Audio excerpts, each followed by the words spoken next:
Are you looking to learn about enterprise architecture frameworks? If so, this video is for you.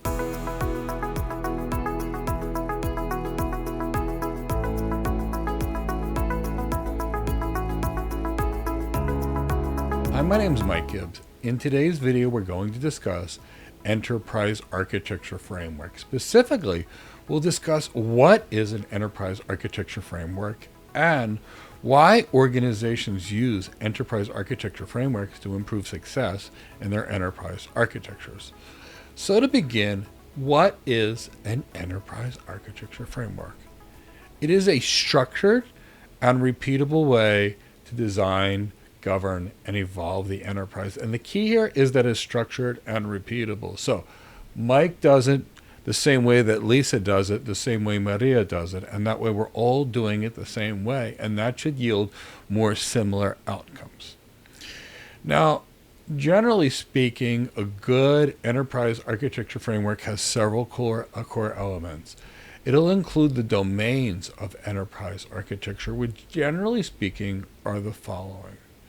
It's generally the business architecture and how that business is actually structured.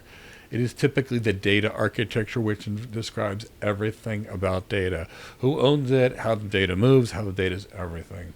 There's typically an application architecture that's related to the applications that organization uses, related to its business, its integration points, its flows, what have you.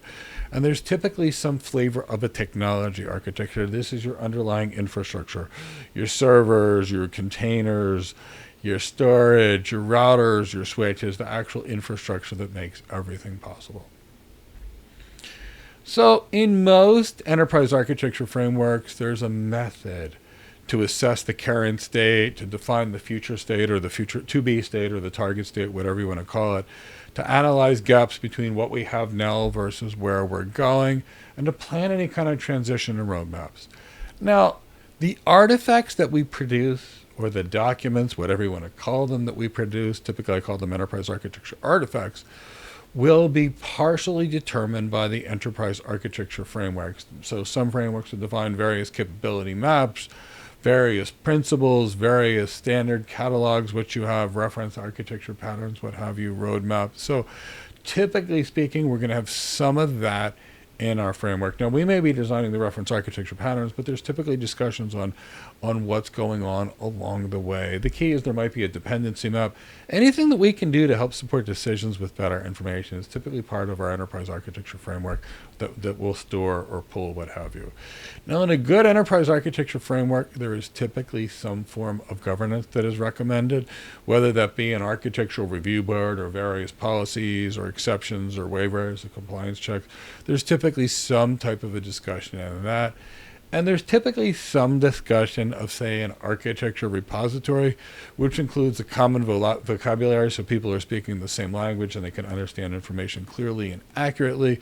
There's typically some form of relationships that are related to the business, like a capability and how that affects the process and how that determines which applications and data we use. And there's typically some form of a reference model or a reusable blueprint or a design pattern that we typically create as a response to an enterprise architecture framework. Lots of examples of the enterprise architecture framework. I've worked extensively with the TOGAF architectural development method. It's widely used, probably one of the most widely used enterprise architecture framework. The federal government has one called FIF. The DoD has one as well. There's SAPSA, there's Zachman. So there's a lot of enterprise architecture frameworks that could be used. The key here when it comes to enterprise architecture frameworks is there's never going to be one size that fits all. Many of these enterprise architecture frameworks are going to need substantial tuning and tailoring to your exact organization. So we talked about what is an enterprise architecture framework. So why do enterprises use an enterprise architecture framework? Well, they use it to align strategy to delivery. So we can take objectives and look at capabilities and turn them to products and initiatives so we can target outcomes, not just focus on chasing the newest technology. We use a good enterprise architecture framework to improve the decisions that we actually make. So if we have common principles and common standards and common evaluation criteria, it becomes much easier to more objectively evaluate an architecture. We use it to accelerate transformation. If we start creating reusable patterns and reference architectures along the way, it will make it easier to deploy new resources in the future. And we typically use an enterprise architecture framework to really control risk. And it typically has some built-in security controls and privacy controls and things related to data governance and even adhering to regulatory requirements. So by doing so, it keeps us focused on things that actually matter. We typically use an enterprise architecture framework to preserve institutional knowledge. We can use it to capture decisions and patterns and architecture context, things like what worked and what didn't work. We typically use an architecture framework to increase transparency, because if we're creating capability heat maps or dependency views or investment roadmaps, it can become very clear with whoever we're speaking, the people that are going to make the decisions, what we've considered, why we've considered it, and the outcomes. And we also use in a good, strong enterprise architecture framework to help it make it easier for us to measure outcomes. If we start initially in any architecture framework by determining the vision, determining the focus, and determining what success is, it becomes a lot easier to measure outcomes later. So a lot of enterprise architecture frameworks really focus on that. Architecture key performance indicators. So that's really why organizations use enterprise architecture frameworks.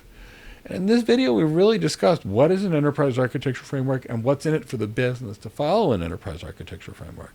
Now, if you'd like to become an enterprise architect or a security architect, cloud architect, AI architect, or frankly, any other kind of architect, join us on our free weekly architecture webinars. We actually run 2.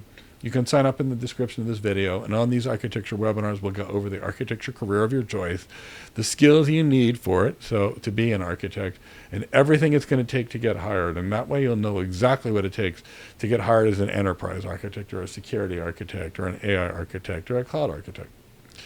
Now, if you enjoyed this video, please give it a like, subscribe to our YouTube channel, and hit the bell to be notified of new videos to help you in your IT architecture career.